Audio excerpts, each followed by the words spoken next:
would like to thank those of you who have been going to my author page, which is amazon.com/author/Leonard Phillips, and ordering my books. Please feel free to post a review on Amazon after you've completed reading any of my books. Your reviews are very helpful on Amazon.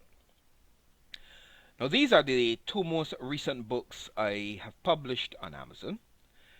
The first one, Out of Babylon, is a challenge I've issued to black people to do an assessment of the contribution church attendance is making to their lives and to their identity as black people.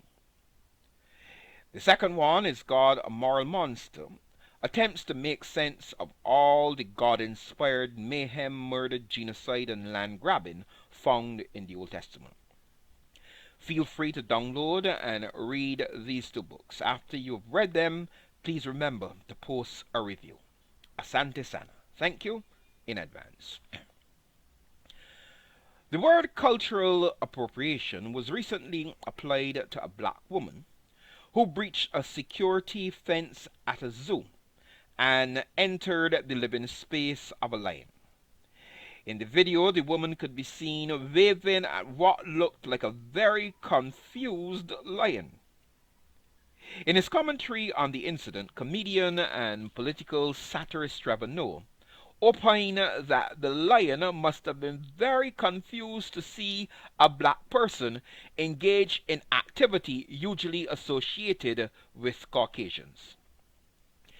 In this edition of Tribute to Blackness, I will be looking at stolen legacies, how Caucasians and others have appropriated the black narrative and made themselves the heroes in our story. Cecil B. DeMille's movie The Ten Commandments has been hailed as one of the most successful religious films of all times. The film was nominated for 7 Academy Awards, including Best Picture. In 1999, the film was selected for preservation in the United States Film Registry by the Library of Congress as being culturally, historically, and aesthetically significant. The cast of the film included Charles Heston as Moses, Yul Brynner as Ramses, Ann Baker as Nefertiti, John Derrick as Joshua, Sir Cedric Hardwicke as Sethi, and Vincent Price as Baca. The movie Ten Commandments casted Caucasians to act the part of both Semites and Africans. In my previous Tribute to Blackness, number 5, I pointed out that there was a much intermarrying and interbreeding between Shemites and Hamites. Eurocentric biblical scholarship is quick to point out that Noah's son Ham is the father of the black race. Ham's descendants are supposed to have settled in Egypt, Ethiopia, Libya, and the rest of sub-Saharan Africa. Now, if Ham had the black thing going on, then I would like to suggest that either Noah, his wife, or both of them were melanin rich. Even if one of them was melanin rich, their offspring would have had to have been melanated or dark skinned.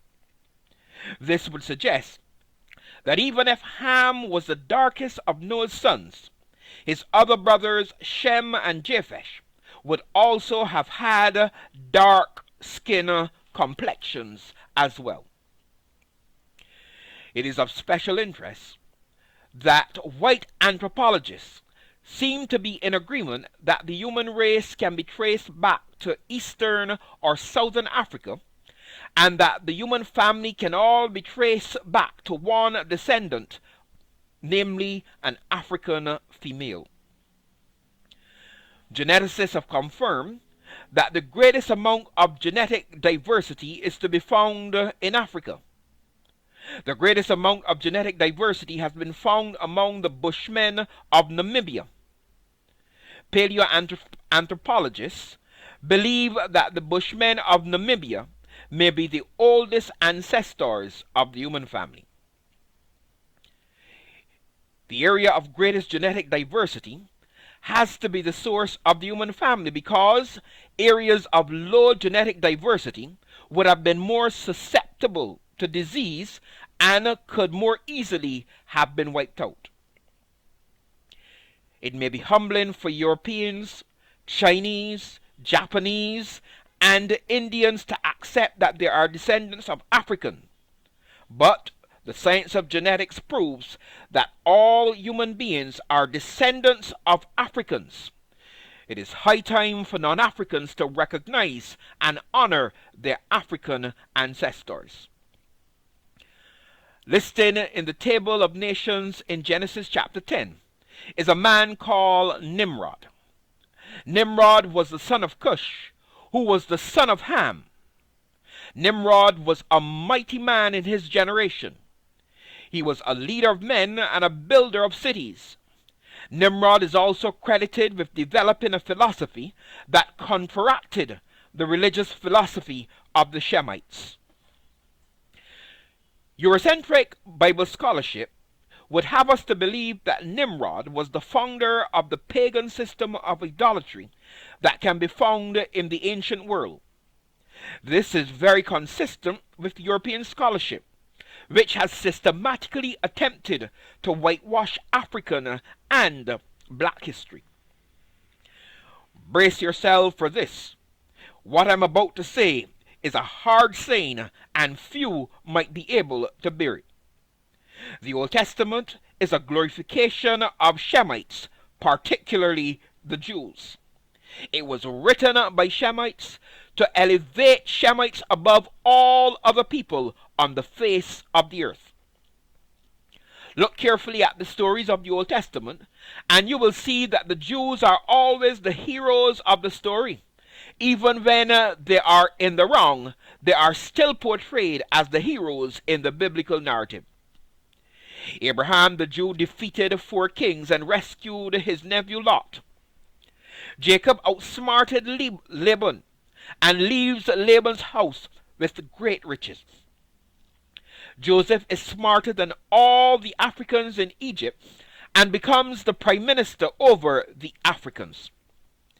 Moses confronts and humbles the African Pharaoh of Egypt. Daniel and the Hebrew boys become chief ministers in Babylon. Esther becomes the queen in Persia. The conquest of Canaan by the Israelites is pretty much the same thing which is going on in modern-day Israel, where the state of Israel is settling or occupying land which belongs to the Palestinian people. It is interesting that Christian Europe followed the very same game plan as they took over lands in the New World that belonged to the indigenous Indian nations. Both Europeans and Jews seem to think that they can simply take what they want from other people and justify their actions by saying God told them to do it. If you kill off an entire population and seek to justify it by saying that God told you to do it, I'm still going to say that you have committed genocide. Jews were therefore guilty of genocide in the Old Testament. David was an invading imperialist, and Goliath was a freedom fighter. But we have allowed our thinking to be influenced by Jewish myths, which we call the Old Testament. The Jewish treatment of the Canaanites was criminal. The treatment of the Palestinians today is equally criminal, because they use the very same justification that the Jews did in the Old Testament. As the new atheist would say, our imaginary friends cannot settle land deeds and border disputes in the real world today. Semites and Japhites seem to have deceived themselves into believing that they are the masters of the universe and that they can simply take what they want from any other group, especially Hamites. So let's go back to where we started. In the movie 10 Commandments, Caucasians wrote themselves into an African script. To this day, Caucasians still adhere to the myths that Egyptian civilization was not African, neither was it black. The ancient Egyptians, however, left paintings and great stone monuments to tell us today what they looked like. Now, the story about Napoleon's troop blowing off the nose and lips of the Sphinx is being disputed, but the reality is that somebody blew off the nose of the Sphinx and the lips because of its pronounced African features. By the way, some massive stone heads were discovered in South America with braided hair and large lips and noses typical of Africans. It seems as though our African ancestors knew that the devil was coming, and that when the devil came, he would try to whitewash African history and make it seem that Africans did not contribute anything to the development of human civilization.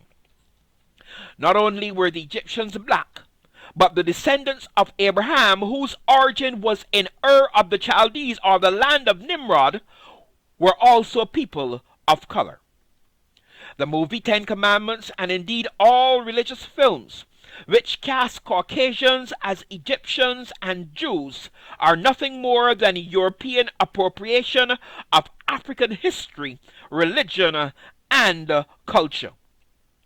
It is therefore high time for Africans to reclaim our history, our religion, our culture, and our languages.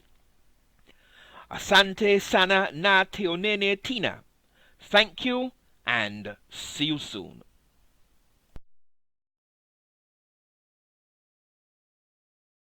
Thank you for watching, liking, and subscribing to this channel. Feel free to visit my author page at amazon.com/author/Leonard Phillips and browse my fiction and non-fiction titles. Your purchases and reviews would be greatly appreciated.